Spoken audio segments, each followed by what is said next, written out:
அனைவருக்கும் வணக்கம். Welcome to பக்தி ஸ்டோரிஸ் பை ஹரி.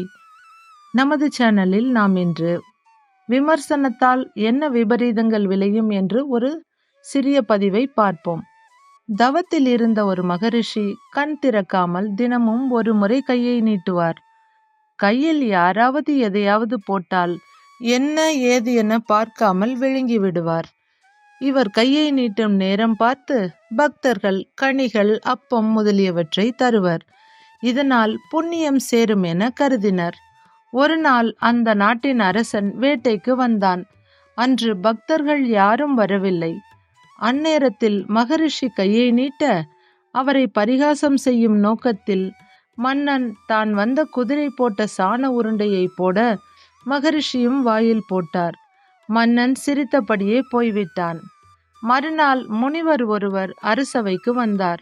முக்காலமும் உணர்ந்த அவர், மன்னா, நேற்று நீ காட்டில் தவம் இருக்கும் மகரிஷிக்கு குதிரை சாணம் கொடுத்தாய் அல்லவா?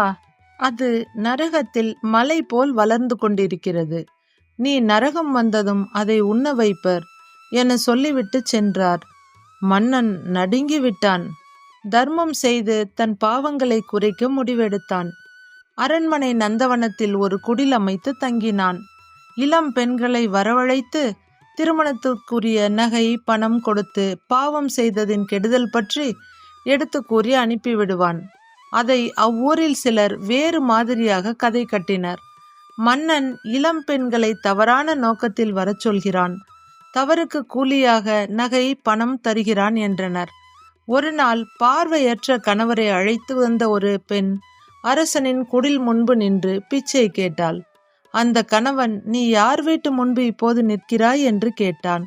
அரசன் வீட்டு முன்பு என்றாள் அந்த பெண். ஓ, தானம் கொடுப்பதாக சொல்லிக்கொண்டு பெண்களின் கற்பை சூறையாடுகிறானே, அவன் வீட்டு முன்பா என்றான் அந்த பார்வையற்றவன். அந்த பெண் அவரது வாயை பொத்தினாள்.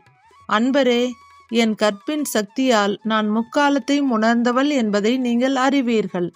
இந்த மன்னன் ஒரு மகரிஷிக்கு குதிரை சாணத்தை கொடுத்தான். அது நரகத்தில் மலை அளவாக குவிந்து இவன் உண்ணுவதற்கு தயாரானது. அவ்விஷயம் இவனுக்கு தெரிய வரவே இவன் கன்னியருக்கு தர்மம் செய்து நல்ல போதனைகளை செய்தான்.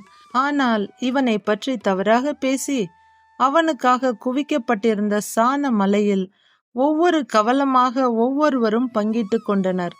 கடைசி கவலம் மட்டுமே பாக்கி இருந்தது. இவனை பற்றி தவறுதலாக பேசி அதை நீங்கள் எடுத்து கொண்டீர்கள். அடுத்த பிறவியிலும் பார்வையற்றே பிறப்பீர்கள் என்றால், தவறு செய்தவர்கள் திருந்தும் முயற்சியை விமர்சிக்க கூடாது. அப்படி செய்தால் அவன் செய்த பாவங்களை பங்கு போட்டு கொள்ளும் நிலைமை ஏற்படும். ஓம் சர்வேஸ்வராய நமக. கதை பிடித்திருந்தால் லைக் செய்து நமது சேனலை சப்ஸ்கிரைப் செய்து கொள்ளுங்கள். நன்றி, வணக்கம்.